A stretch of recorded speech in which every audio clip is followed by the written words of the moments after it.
Have you ever stopped to think about what life would look like as you grow older, especially if you don't have nearby support or family? Whether you're single, divorced, or even married, you might be a solo-ager. But what does that mean, and why is it so crucial for you to even think about this?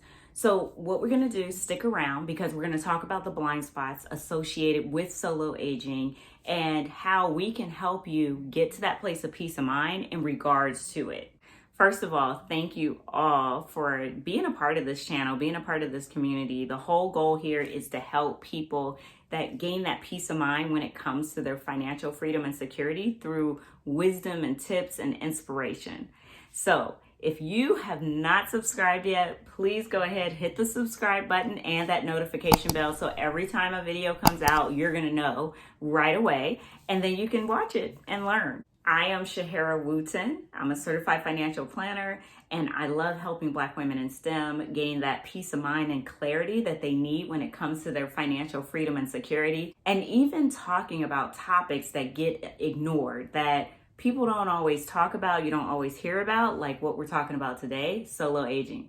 So let's get right into it. As a certified financial planner, I have to get continuing education. And one of the most impactful classes that I ever took was the one on solo aging. So what I'm going to be doing is using this session for me to explain the details of that, the blind spots associated with it. And I'm also going to be looking at my notes, which it's just a little bit different than what I've done in the past. So if I look down, that's why you're seeing me, I'm looking at my computer. But let me give you the definition of a solo-ager. The term elder orphan or solo-ager is defined by Dr. Maria Carney, who is a geriatrician, and she's defining it as individuals who by choice or circumstance function without the traditional support system provided by family.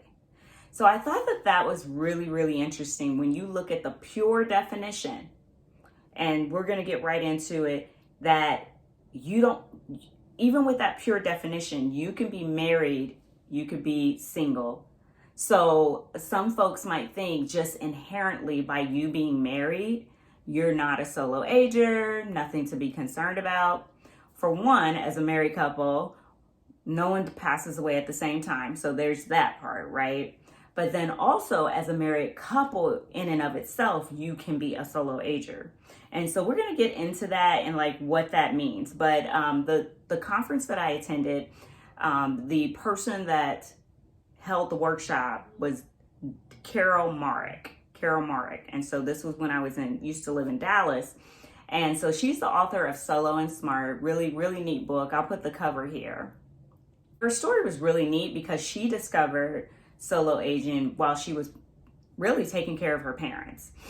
She was in her mid-50s, divorced, and as a caregiver for her parents, she started to think about, wait a second, okay, I'm here, I'm taking care of my mom and dad, but what about me? Like, what would happen with me? I am single, I'm divorced, I'm a divorcee, I have no kids, I'm in my mid-50s, what would happen with me?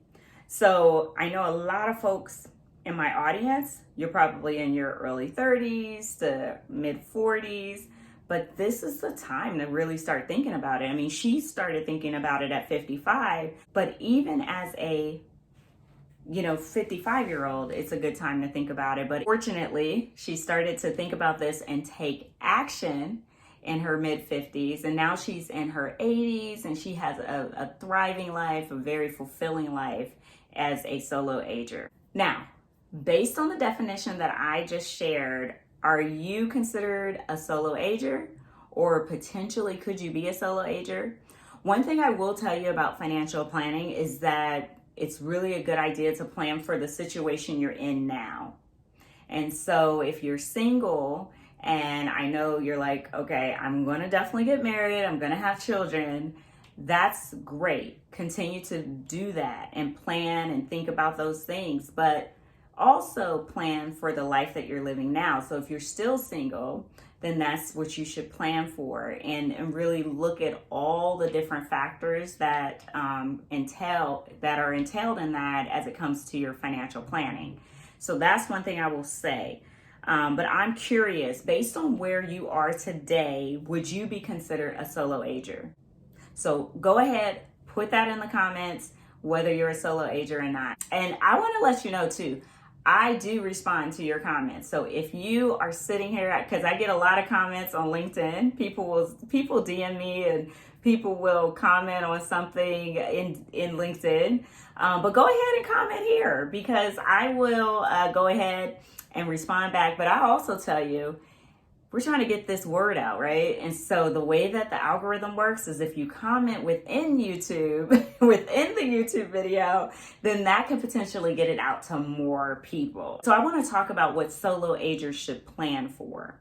What solo-agers should plan for. So you want to plan for maintaining your health, building a faith or spiritual community, finding purpose and passion, creating a nearby support network, managing home upkeep, staying socially engaged, and addressing legal matters. So the reason why I bring those out is because you can be like on your thing. You can, as a person, you're single, you're thriving, you're young, you're trying to get out there, meet all types of people. But then sometimes you're just like, you know what, I'm good. I'm good with myself. I don't need to be around a bunch of folks. But you do want to consider your community. And you don't have to have hundreds of people in a fan club, right? But you do want to have some trusted folks. One, as an example, I'm going to give to you. Carol Marak, she gave some really good examples on how she assessed her situation. For one, she was living in the suburbs.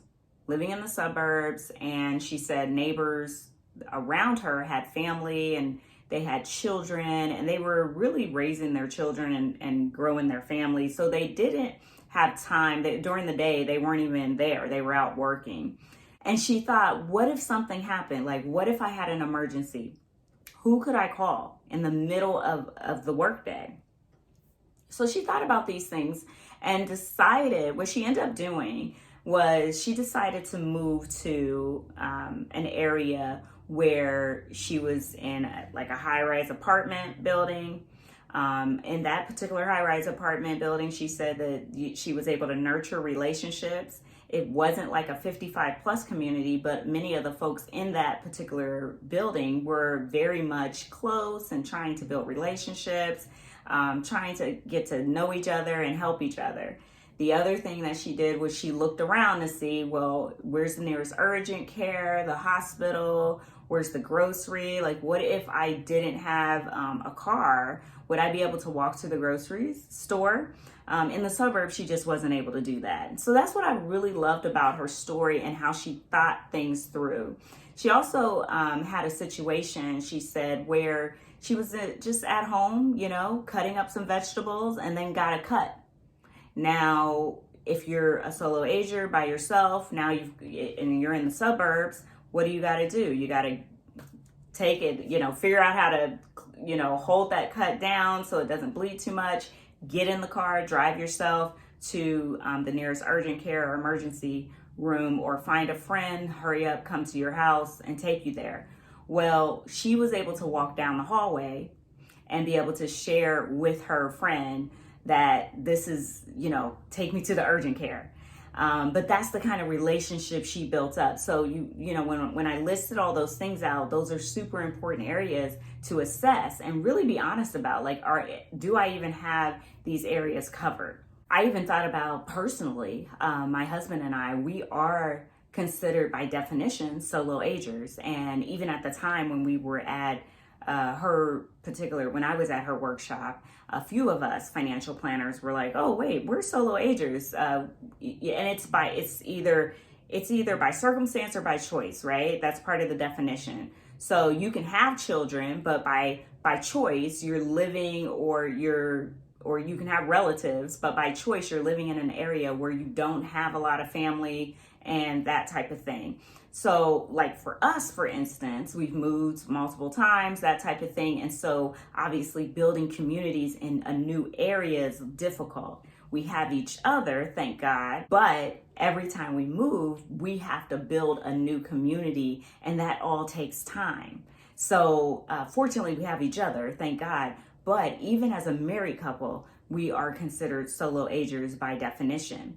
If you move closer and you're a married couple with no children and you move closer to family members, or you have that community of friends who are like able to just, drop everything if there's an emergency and come and get you and get you to the hospital, or be that support network for you or your spouse as something, if something comes up, that's beautiful. So you wouldn't necessarily be considered a solo ager, or you're a solo ager that has put together the game plan and built that community. But all of those things that I mentioned are super important, whether you're single or married.